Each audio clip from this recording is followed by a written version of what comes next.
Chers parents, la douceur sans cadre, ça devient de l'abandon éducatif. Je m'explique. Un enfant a besoin d'un cadre sécurisant. Il a besoin d'avoir un environnement, il se sent en sécurité. Ça ne veut pas dire qu'on ne doit pas dire non à cet enfant. Il ne faut pas confondre la parentalité douce, la parentalité bienveillante à la parentalité permissive. Il y a l'autoritaire, le parent autoritaire, celui qui contrôle, qui décide pour l'enfant. Il y a le parent permissif, celui qui permet à l'enfant tout. Lui ne dit jamais non à l'enfant et il pense qu'il aime trop son enfant.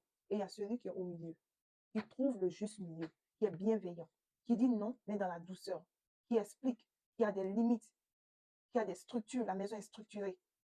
Mais quand on parle de parentalité bienveillante, on parle de parentalité douce, vous appliquez la parentalité permissive et vous dites que oh, la parentalité bienveillante ne fonctionne pas. Vos enfants sont de plus en plus malpolis, irrespectueux et voire même violents. Ils n'arrivent même pas à accepter la patience. Ils n'arrivent pas à gérer la frustration. Ils font des explosions émotionnelles tout le temps. Éduquons nos enfants. Éduquez vos enfants, s'il vous plaît. C'est très important. Très important. C'est triste de voir comment les enfants sont de plus en plus, je ne sais pas, ce n'est pas de la sensibilité. Hein.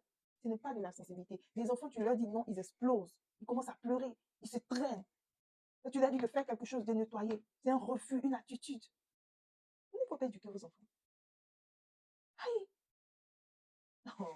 Si tu es nouveau sur cette chaîne, tu vois ma vidéo pour la première fois, je suis Ramadosso, je suis maman, je suis éducatrice de la petite enfance et cette chaîne s'appelle Entre nous parents où je partage des astuces qui concernent tout ce qui concerne la parentalité, les astuces d'émotion, les astuces de santé physique, santé mentale, santé émotionnelle, toutes les techniques qui peuvent aider à éduquer un enfant, c'est de ça qu'on parle ici. Alors n'oublie pas de liker, de partager et de t'abonner.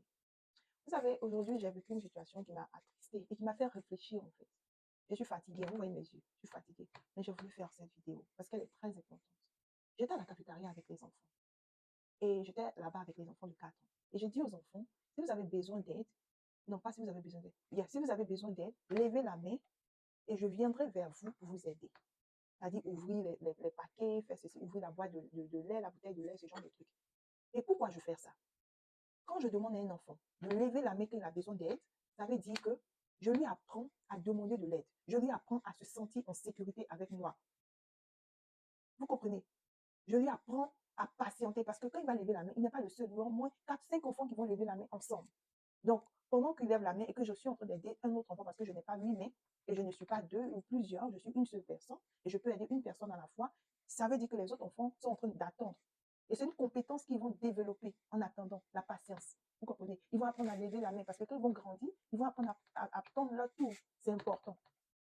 Il y a quelqu'un qui me dit que c'est méchant de ma part de voir de petits enfants et que moi, je n'aime pas ces enfants-là. Et que même les enfants de CM1, de CM2 demandent toujours de l'aide. Moi, je fixais la personne droit dans les yeux. Et je lui ai dit que si les enfants de CM1, CM2, dès le bas âge, ils avaient appris avec la motricité fine à travailler les muscles du doigt, ils avaient appris à être indépendants dès le bas âge, à l'âge où ils sont là. Ils n'allaient pas demander de l'aide pour ouvrir juste un paquet de biscuits ou bien de ceci, cela. Je suis désolée. L'indépendance, ça s'apprend dès le bas âge. Moi, je suis, pour ceux qui me connaissent, je suis une personne très douce, très patiente avec les enfants. Mais quand il s'agit d'éducation, il s'agit d'acquérir des compétences, il s'agit d'atteindre les objectifs que j'ai fixés avec les enfants, je ne badine pas. Je suis très structurée et très stricte. Ça ne fait pas de moi une personne méchante. Il faut trouver le juste milieu avec les enfants. Les enfants, ils évoluent quand ils sont dans la structure. Je ne parle pas d'autorité, je parle de structure, d'organisation, de discipline. Et cette personne qui me dit, je dis, moi, je ne fais pas les choses faciles, en fait. Les choses, je vais faire rapidement, et puis je gagne en temps, j'aide l'enfant, j'ouvre les paquets de tout le monde facilement comme ça, et puis je suis à l'aise. Non, mon objectif, ce n'est pas la facilité. Mon objectif, c'est d'apprendre des compétences à des enfants. Mon objectif, c'est d'aider les enfants à grandir en santé.